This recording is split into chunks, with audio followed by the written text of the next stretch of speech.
Hi guys, and welcome to today's video. Today I'm going to be doing an update on my first attempt at doing a project pan. I'm going to tell you a little bit about the products, what I've learned about them, which ones I've reached for, which ones I haven't, and we're going to go through them one by one, and then I'm going to give you some things that I've learned overall in starting to do a project pan, and then what I will be doing in project pans going forward. So I will put some timestamps down below, I think, to different parts of this video so that you can skip around a little bit. Let's start talking about the products. I should also say that if you have not watched my previous project pan video where I talked about why I am doing this, what products I picked and why I chose them, I will link that down below so you can go and watch there. This will make a lot more sense if you watch that video first.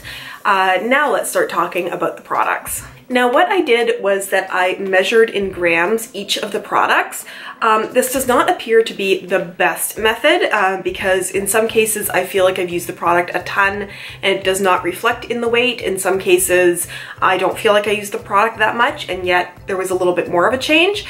So I took these into account when I was going through here, but it's not the be all and end all. To start with, I had this Spray Set Go from Project Beauty in my project pan. I have not used this much for a couple of reasons. I don't love it that much, so I'm not reaching for it on the day-to-day kind of use, and also because I was testing out the Cover Effect setting spray, I was using that a little bit more on the days that I did want to use setting spray. I'm gonna keep using this because even though I'm not loving it for setting my face, it's good to use for wetting brushes if I'm trying to use shimmer or you know, doing makeup looks. So this will stick around, but yeah, I just find that I'm not reaching for it, and I did not make a lot of progress. I found I went from 73 grams to 70 grams, so I did use 3 grams of this. I had 3 foundations in my project pan, and I'll tell you a little bit about each. I will talk about this stick foundation first, the Sephora Make No Mistakes stick foundation. I did not find myself reaching for this. I don't find that it lasts very well on my face. It sort of moves into my pores and does some funny things by the end of the day, so I never reached for this when I was going to work. A couple of times I reached for this was when I wanted to sit down and film a video and I just wanted to put on makeup for video filming because this does look good when it first goes on. So I just need to use it more for that, but really this is confirmed that this is not something I reach for day to day. These 2 foundations, however, the Ordinary Serum Foundation and also the Studio Makeup, what is this? The Perfecting Finish Foundation, I did find I reached for. I knew that I liked this. This was in my favorites video. It's like a really nice BB cream that has coverage, but it's lightweight and it just looks really good. So if I wanted days where I wanted my makeup to look really good or I wanted something really lightweight, I reach for this. Interestingly, I only used 3 grams of this apparently. I thought I went through more than that, but I guess this is that lightweight that the weight doesn't actually change that much.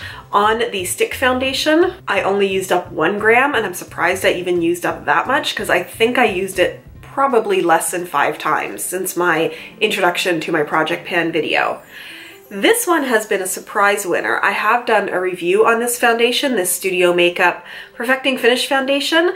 I found I was reaching for this a lot and I really liked the way it was looking. I did use 7 grams of this, which I think is the most of any of the products by weight anyway that I've used in here, which I think goes to show how much I have been using this. I would say I reached for this more than any of the other foundations that I had, especially in about the first month or so of doing this project pan. So I am finding this a surprise winner, and I like that I put it in my project pan because it was kind of sitting there not being used, and I do like it. It runs a little pink, but I'm finding in the winter that it works quite well. Let's talk concealer, and here we're getting into the first of 2 products that I used up, and that is this Maybelline Age Rewind concealer. I had very little left in here when I first started doing this project pan, so it's not a surprise that I used it up, but I have squeezed out every last bit I could. Surprisingly, the weight of this did not change, which is one of the reasons that I know that weight is not the best way to go.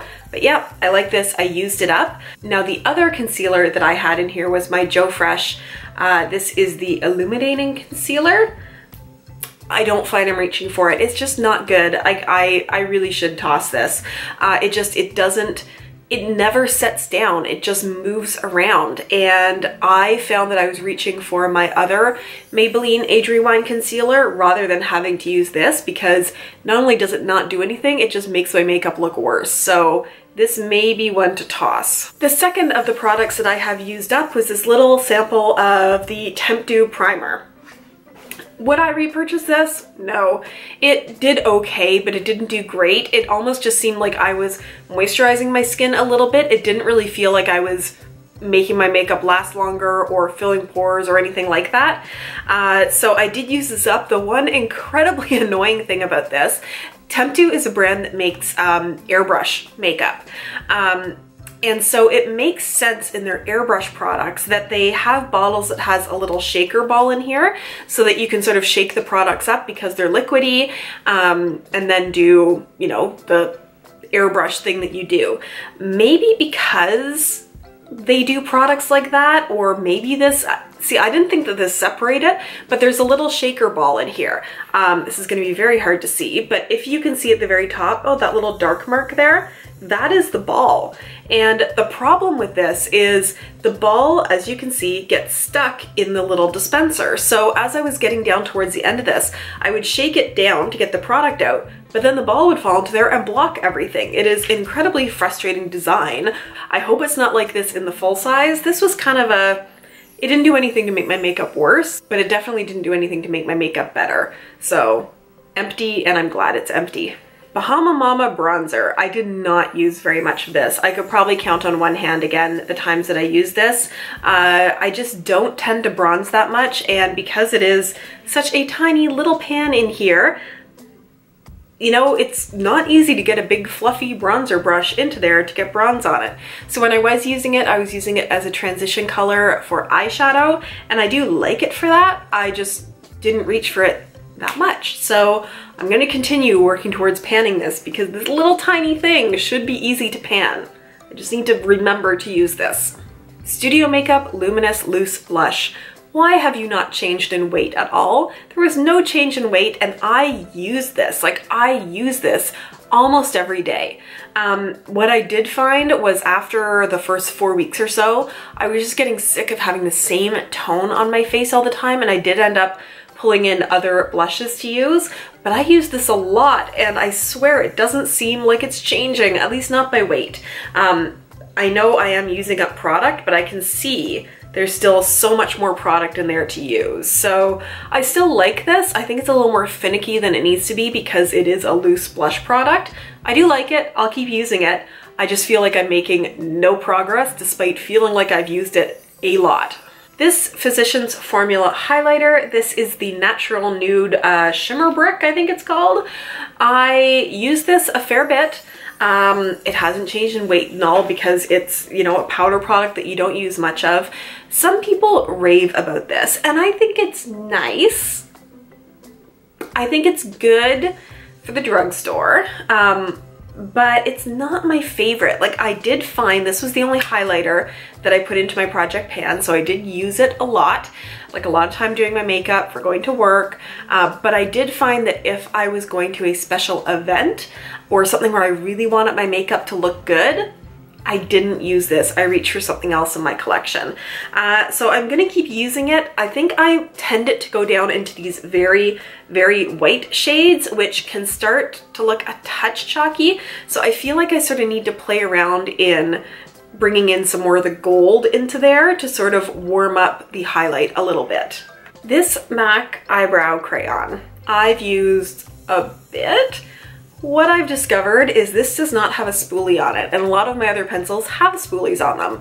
So I find I'm reaching for another eyebrow product anyway to use a spoolie, and then I end up using that product. Or if I'm traveling or anything like that, I'm gonna throw in a pencil that has a spoolie on it.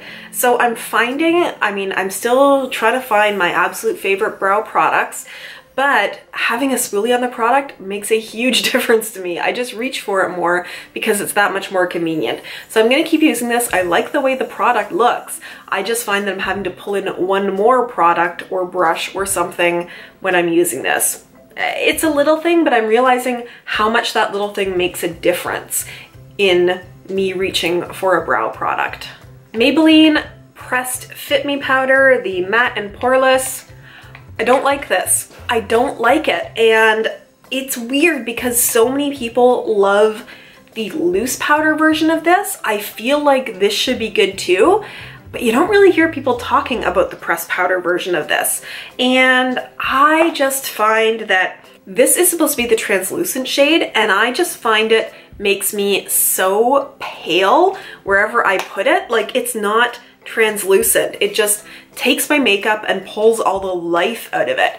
If I do a very light dusting, it might be okay, but it's not good. I don't like it. I find I'm reaching for my Rimmel Stay Matte much more than this. I mean, I'm making a dent in there. There's a dent in the middle there. I guess I can set my under eyes with this, but I even find that putting this on the rest of my face to set it makes my makeup look really heavy. I'm just not liking this. I'm surprised. Maybe if I had a shade that was a better match for my skin tone. I feel like translucent though should be translucent, and it's just disappointing that it feels like it's not translucent. It's just incredibly pale. This Seraphim Liquid Kohl eyeliner, it is a good product. I just don't reach for it that much. When I'm doing my makeup daily to go to work, I rarely use eyeliner, and especially liquid eyeliner. I do find this can be a little bit finicky for doing a line, and I'm just not willing to get all my makeup together and then worry about ruining it with liquid liner. So 9.5 times out of 10, I am not using eyeliner in my daily makeup. So while I think this product is okay, I mean, it's not drying out, you can definitely do like a thin line with it.